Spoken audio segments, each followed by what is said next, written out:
تمام. بسم الله الرحمن الرحيم. أهلا وسهلا.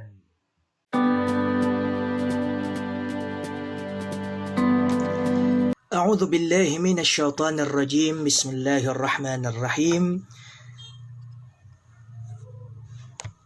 السلام عليكم ورحمة الله وبركاته.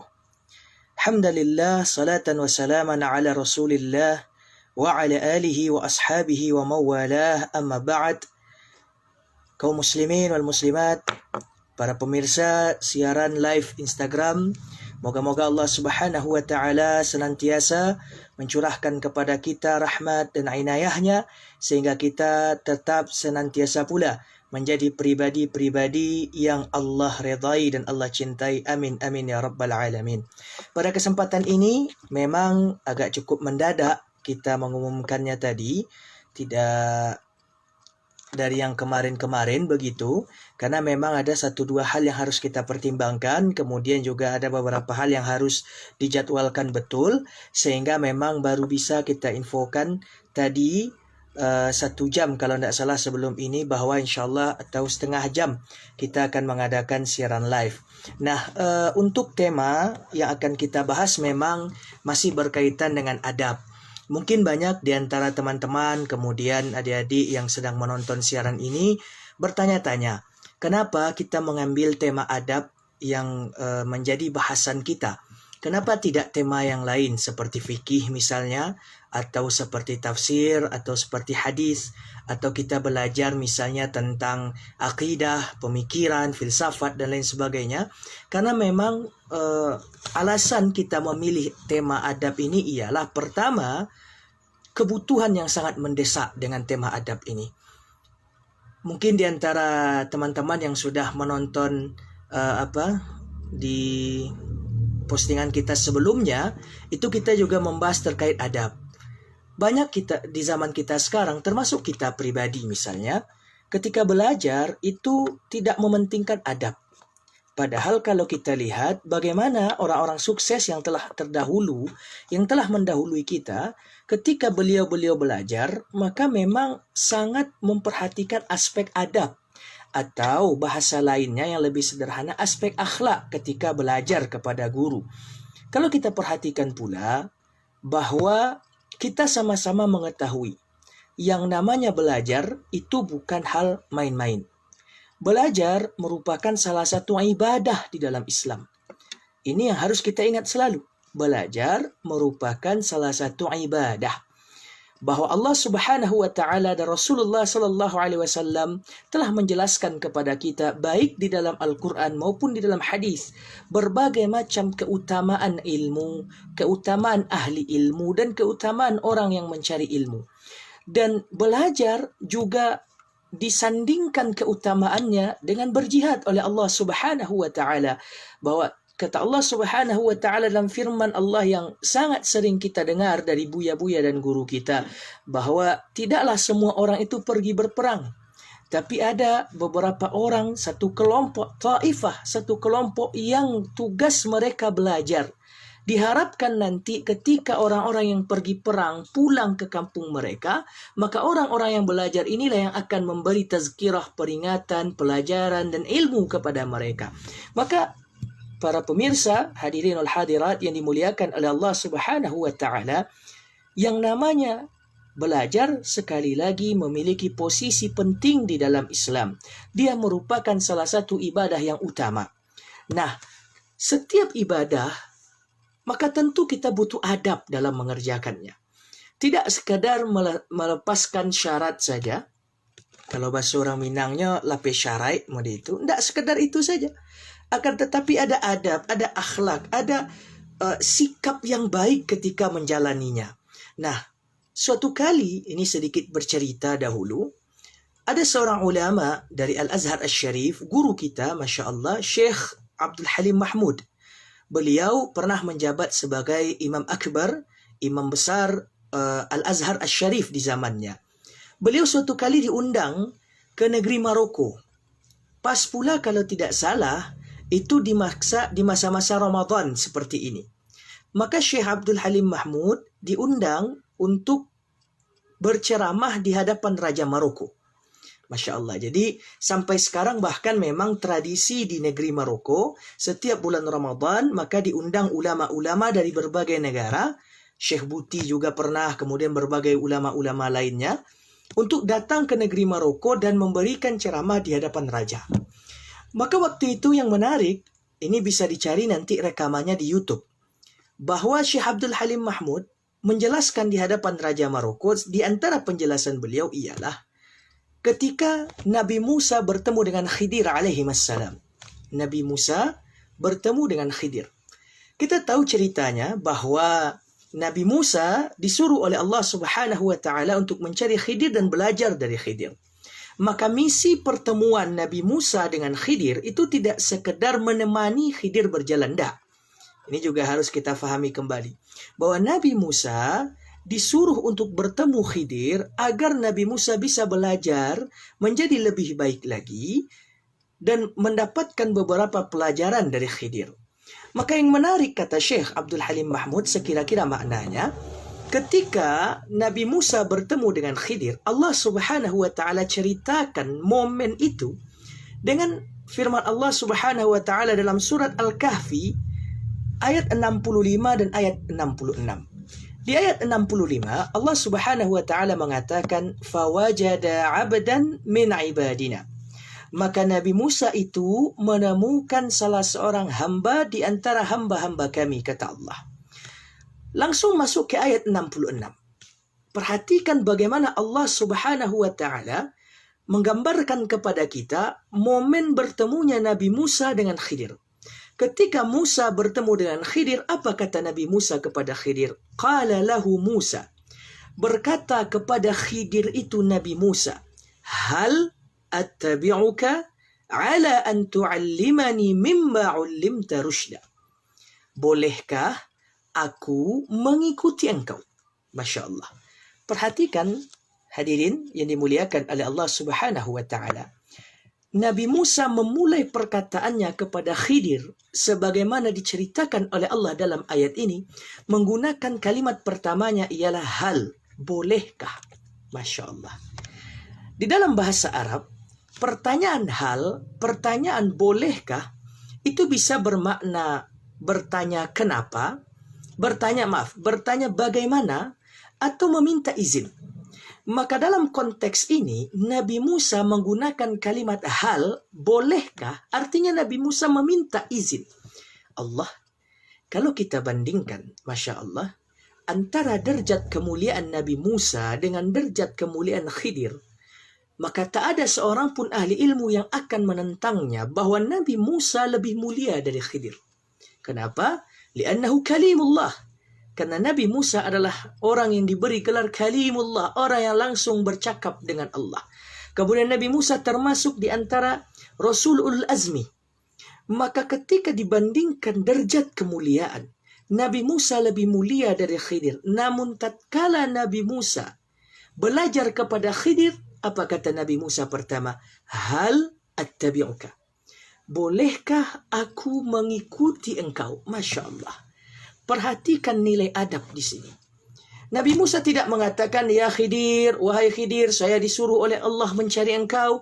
Wahai Khidir, saya disuruh untuk belajar. Tidak. Nabi Musa mengatakan dengan penuh hormat dan ta'zim, hal attabi'uka. Bolehkah aku, Masya Allah, bolehkah aku, mohon maaf ada gangguan sedikit. Bolehkah aku untuk mengikuti engkau? Maka hadirin yang dimuliakan oleh Allah Subhanahu wa taala, perkara adab, perkara akhlak itu merupakan sesuatu hal yang juga penting di dalam proses belajar. Kami pernah mencontohkan di saat mengajar begitu di beberapa kesempatan bahwa proses belajar itu ada triknya. Tidak semata-mata kita datang masuk lokal, kemudian dengar guru ceramah, dengar guru bercerita, dengar guru mengajar, kemudian selesai begitu saja. Tidak. Bahwa proses belajar itu ada adab dan etikanya. Maka tadi sudah kita contohkan dengan Nabi Musa bertemu Khidir, ingin belajar, minta izin. Ini adab. Kemudian kalau kita lihat para sahabat Nabi Sallallahu Alaihi Wasallam, kemudian para tabi'in, ketika mereka belajar, mereka juga memasang nilai adab, mereka juga memasang nilai akhlak itu. Maka hadirin yang dimuliakan oleh Allah, oleh sebab itu, kita ambillah tema belajar kita selama bulan Ramadan ini insya Allah, bila memungkinkan kita akan khatamkan bersama-sama, saling belajar kita insya Allah, kitab Ta'lim Al-Muta'allim. Bagi kita yang ingin mencari kitabnya, silahkan. Ini yang terjemahan bahasa Indonesianya. Kitab Ta'lim Muta'allim, terbitan atau cetakan Aqwam Media.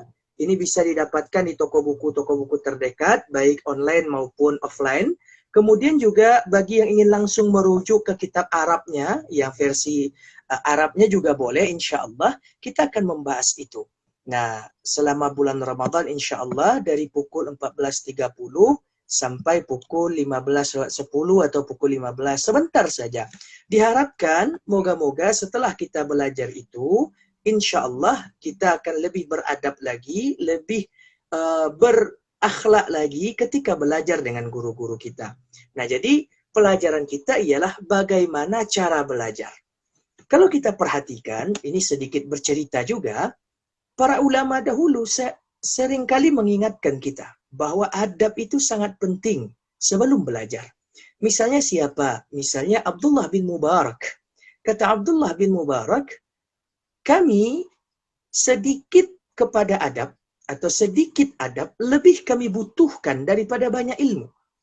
Bahwa beliau juga pernah mengatakan pula, saya belajar adab itu 30 sanah, 30 tahun belajar adab. Masya Allah, saya belajar adab 30 tahun. Baru 20 tahun setelahnya belajar ilmu. Kita lihat juga misalnya Imam Malik. Ketika Imam Malik kecil, hendak pergi belajar, beliau selalu dipasangkan sorban oleh ibunya. Maka ketika dipasangkan sorban oleh ibunya, ibu Imam Malik ini, apa kata ibunya? Belajarlah engkau kepada Rabi' atau Imam Rabi' kalau tak salah nama guru Imam Malik waktu itu. Kemudian lihatlah adabnya terlebih dahulu, baru ambil ilmu. Kebanyakan di antara kita memang entah kenapa agak asing begitu dengan adab ini. Padahal adab adalah jati diri. Kemarin kita juga pernah sampaikan bahwa adab itu jati diri seorang pelajar. Masya Allah. Banyak juga kisah orang-orang yang tidak menjaga adabnya selama belajar.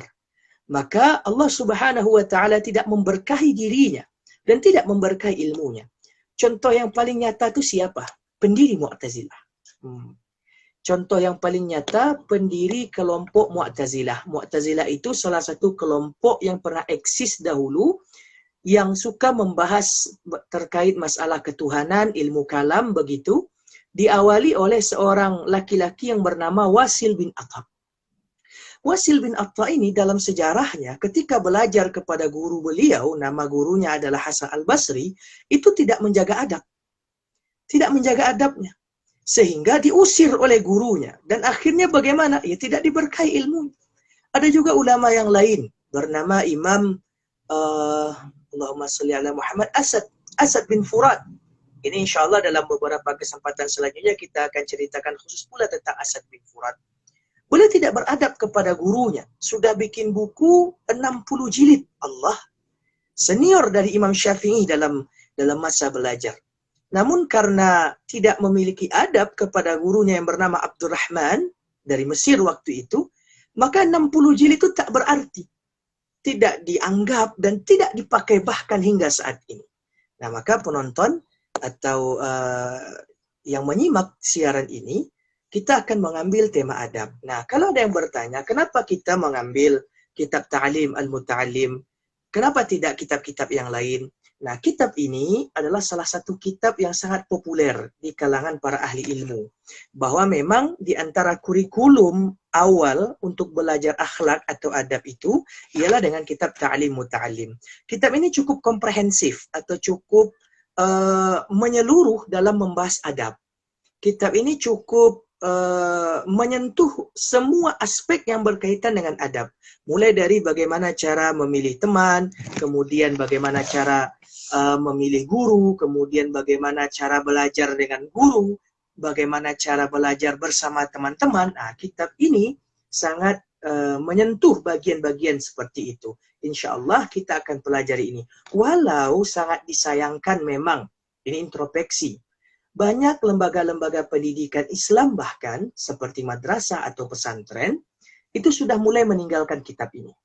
Padahal ini adalah salah satu kitab yang sangat penting rujukan dalam membahas adab.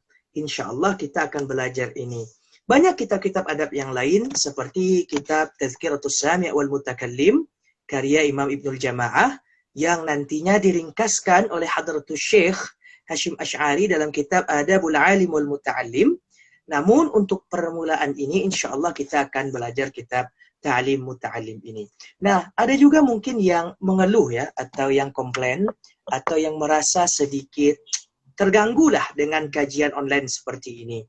Bahwa ya lebih seru kan, atau lebih berkah memang kita saling bertatap muka, kemudian silaturahim kita jalan, kemudian berkah insya Allah melimpah dari Allah Subhanahu Wa Taala.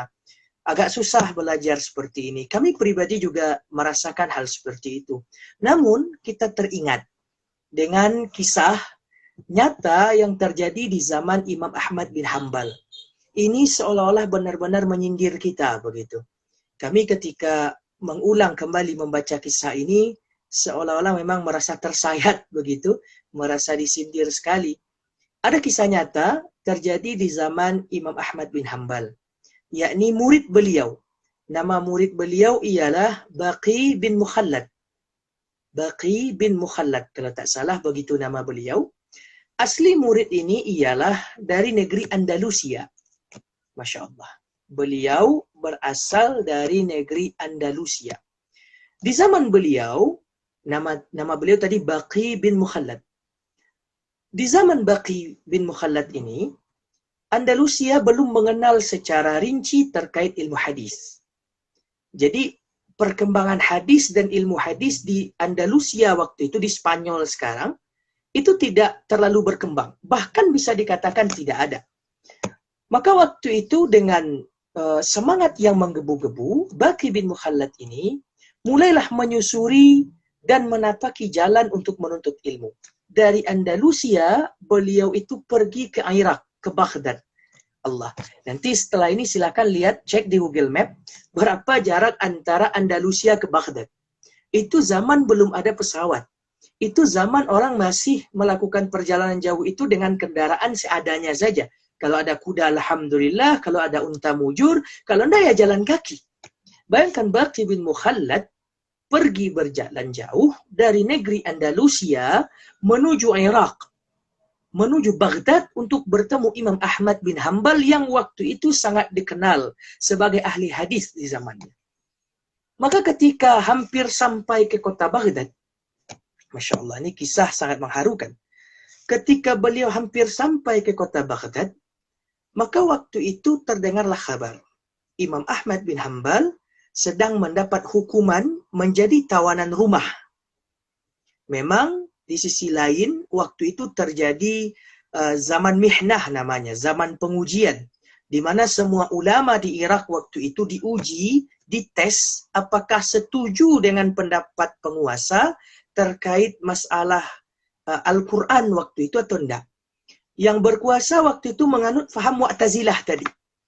Mereka mengatakan Al-Quran itu makhluk. Sedangkan kita Ahlussunnah wal Jamaah mengatakan Al-Quran itu bukan makhluk. Maka waktu itu Imam Ahmad bin Hanbal dengan tegas membela. Di antara imam-imam yang lain juga banyak yang membela secara tegas. Imam Ahmad waktu itu disiksa bertahun-tahun, ada yang mengatakan sampai 20 tahun, hingga akhirnya juga beliau menjadi tahanan rumah. Tidak boleh bertemu dengan siapa-siapa, tidak boleh mengajarkan hadis, tidak boleh membuka pengajian. Imam Ahmad waktu itu hanya berada di rumah. Bayangkan bagaimana perasaan Baqi bin Mukhallad waktu itu. Sudah jauh-jauh, sudah pergi jauh begitu dari Andalusia menuju Baghdad. Ternyata di tengah jalan sebelum sampai Baghdad dapat kabar. Nih guru, orang yang ingin kita temui ternyata tidak boleh ditemui. Menjadi tahanan rumah waktu itu. Nah, namun karena semangat yang membara itu juga, karena semangat yang menggebu-gebu itu juga, akhirnya Imam Baqi bin Mukhallad ini datang juga ke Baghdad. Sampai ke rumah Imam Ahmad bin Hanbal. Waktu itu, Masya Allah, beliau karena masih asing, orang-orang tidak begitu tidak begitu memperdulikan. Dapatlah beliau kesempatan untuk bercakap langsung dengan Imam Ahmad bin Hanbal. Apa kata beliau? Wahai Imam, saya datang dari negeri jauh, ingin belajar hadis kepada engkau. Awalnya Imam Ahmad menolak. Kata Imam Ahmad, engkau tahulah bagaimana keadaan saya tidak bisa untuk mengajar, saya menjadi tahanan rumah, nanti engkau juga dapat imbasnya, ditangkap oleh pemerintah, jangan. Ditangkap oleh kerajaan, jangan. Maka waktu itu, apa kata Baqi ini? Saya datang dari Andalusia, negeri yang sangat jauh. Lebih jauh lagi dari Mesir. Mesir nanti lewat Libya, lewat Maroko, lewat Maghrib, kemudian nyebrang ke Andalus. Sejauh itu perjalanan saya, dan saya tidak bisa untuk mengambil ilmu dari engkau, maka saya tidak rela. Saya harus mendapatkan ilmu dari engkau. Masya Allah, coba lihat bagaimana semangat membara dari seorang pelajar di zaman itu. Apa kata Imam Ahmad? Akhirnya Imam Ahmad terenyuh begitu, tersentuh, ternyata ini anak murid ini datang dari negeri jauh, ingin belajar. Masya Allah. Maka waktu itu kata Imam Ahmad bin Hanbal, ya lalu bagaimana? Apa solusinya? Kata Baqi memberi ide bagaimana. Saya ini kan orang asing. Masyarakat tidak mengenal saya. Maka biarlah saya datang dengan pakaian pengemis. Setiap hari saya akan datang untuk mengemis ke rumah engkau ini, dan engkau ajarkanlah sepotong, 2 potong, 3 potong hadis. Setiap saya datang mengemis ke tempat engkau. Lalu Imam Ahmad mengatakan, baik kalau memang begitu maumu, tapi jangan pula lah engkau bergabung dengan majelis-majelis ilmu yang lain. Karena nanti akan ketahuan, orang akan nampak wajahnya, orang akan kenal dengan dirinya. Maka sabarlah engkau. Masya Allah. Maka mulai besoknya, Baqi bin Mukhallad ini, Baqi bin Mukhallad atau Baqi bin Mukhallad, Baqi bin Mukhallad, kami lupa juga, Allahumma salli wa sallim wa barik alaih. Besoknya dia datang, Baqi ini. Dia datang dengan pakaian pengemis, dengan bentuk pengemis, dia datang kepada Imam Ahmad bin Hanbal, dan benar Imam Ahmad mengajarkan sepotong, 2 potong, 3 potong hadis. Begitu seterusnya setiap hari. Hingga akhirnya hukuman untuk Imam Ahmad bin Hanbal itu dicabut oleh pemerintah. Karena khalifah yang memberi hukuman mati dan digantikan oleh khalifah yang lain. Nah, maka oleh sebab itu, hadirin yang dimuliakan oleh Allah, ketika Imam Ahmad mulai mengajar kembali, dan Baqi ini turut hadir, maka Imam Ahmad mengatakan, inilah sebenar-benar murid. Orang yang tidak terhalang dengan keadaan untuk menambah ilmunya. Sekarang kita tarik nih. Kita tarik dari kejadian atau kisah tadi kepada kejadian kita. Saat ini kita terhalang untuk belajar secara langsung. Kita tidak bisa untuk belajar langsung begitu, tidak bisa. Kenapa? Karena mungkin dengan keadaan yang memang sama-sama kita maklumi. Namun pertanyaan besarnya, apakah keadaan ini menghalangi kita? Apakah keadaan ini membuat kita benar-benar tidak bisa menuntut ilmu? Benar-benar tidak bisa untuk menambah ilmu kita walau sedikit. Maka malu rasanya kita kepada Baqi tadi. Malu sekali kita rasanya kepada Baqi. Bahwa dia dengan keadaan Imam Ahmad yang menjadi tawanan rumah, rela untuk menjadi pengemis. Yang hanya mendapat 2 atau 3 potong hadis. Ya salam. 2 atau 3 potong hadis. Dan beliau konsisten dalam beberapa waktu yang cukup lama. Moga-moga kita bisa mengambil spiritnya. Moga-moga kita bisa menanamkan semangat yang sama ke dalam diri kita. Walau kita mungkin tidak bisa menjadi orang yang belajar langsung, tapi kita mungkin bisa memanfaatkan media seadanya seperti ini. Media siaran live Instagram, atau mungkin ada yang belajar lewat grup WhatsApp. Tentunya juga sesuai dengan pesan kita di video yang lalu, tetap menjaga adab. Baik, insya Allah itu saja mungkin sebagai pengantar kita pada kesempatan ini. Insya Allah silahkan dicatat jadwalnya. kita akan belajar bersama-sama, insya Allah, membaca kitab Ta'lim Muta'allim, yang mana bahasanya juga ringan. Salah satu kelebihan kenapa kita ambil buku ini, bahasanya ringan, pembahasannya ringan, dan runut begitu. Insya Allah, kita akan mulai besok. Boleh memakai kitab ini bagi yang bisa menyediakannya, atau dengan kitab, Masya Allah, kitab versi Arabnya. Ya, tidak ada buku, tidak ada kitab, silahkan download PDF-nya ada, insya Allah. Silahkan tanya ke Mbah Google. Mungkin itu saja untuk kesempatan ini. Terima kasih banyak yang bergabung. Alhamdulillah, melambaikan tangan. Ahlan wa sahlan. Insya Allah kita mulai belajar kitabnya besok. Sekali lagi, jangan lupa juga yang namanya belajar itu butuh mencatat. Siapkan catatannya, siapkan penanya, dan kami juga mohon maaf. Karena kebetulan rumah berada di tepi jalan, banyak kendaraan bolak-balik itu ya, hilir mudik, sehingga mungkin audionya agak sedikit terganggu.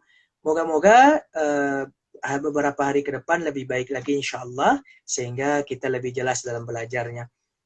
Video ini, siaran ini tidak terbatas untuk anak-anak parabe saja, tidak terbatas untuk anak-anak santri saja. Ahlan kepada para jamaah yang ingin bergabung, silahkan simak, insya Allah dapat ilmu, dapat manfaat, saling mengingatkan, saling menasihati. Kita wujudkan pula salah satu ayat yang sering kita ulang-ulang, para khatib ulang, para da'i baca, yaitu watawassaw bil haq watawassaw bis sabr, saling berwasiat dalam kebenaran dan saling berwasiat dalam kesabaran. Nah, insya Allah sekali lagi besok kita mulai tepat waktu insya Allah 14.30 sampai pukul 15 atau paling lama 15.10.